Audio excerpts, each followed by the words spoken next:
যে যারা বলে যে বিয়ে করেছি মা বাপের মায়ের খেদমত করবার জন্য, মা বাপের খেদমত করার জন্য বিয়ে করেছি, কোন কোন পুরুষ এরকম বলে, রাজশাহীতে বলে এরকম। এই কথাটি আদৌ ঠিক নয়। আপনার বউর কোনো ঠেকা পড়ে নাই আপনার মা বাপের খেদমত করা।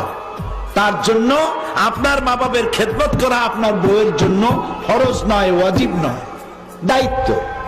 তিনি করবেন, এটা তার দায়িত্ব, কিন্তু আল্লাহ তাকে বাধ্য করে নাই। আপনার মা বাপের খেদমত করা পুরা ফরজ দায়িত্ব আপনার নিজের। বরং স্ত্রীকে দিয়ে আপনি খেদমত করতে বাধ্য করতে পারবেন না।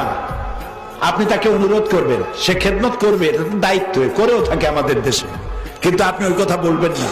বরং স্ত্রীকে এমন একটা ঘর দিবেন যে ঘরে স্ত্রীর পারমিশন ছাড়া অন্য কেউ ঢুকতে পারবে না, এবং প্রয়োজনে সামর্থ্য অনুযায়ী স্ত্রীকে কাজের লোক দিবেন, একটা কাজের মেয়ে যে কাজ করে তাকে সাহায্য করবে, এটাও দেওয়া আপনার দায়িত্ব। ইসলাম এভাবে ন্যায্য অধিকার দিয়েছে।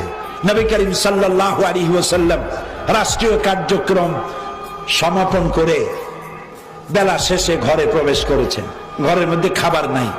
হযরত আয়েশা বলেন রাদিয়াল্লাহু তাআলা আনহা, আমি ঘরে নাই কিছু, রান্নাবো কি? যা ছিল কুড়ায় কাছায়া একত্রিত করে রান্না করতেছি, দেরি হয়ে গেছে। রাসূল ক্ষুধার্ত, ঘরে ঢুকে আমার দিকে রান্না হয় নাই এই দৃশ্য দেখে ভ্রু কুঞ্চিত করেন নাই,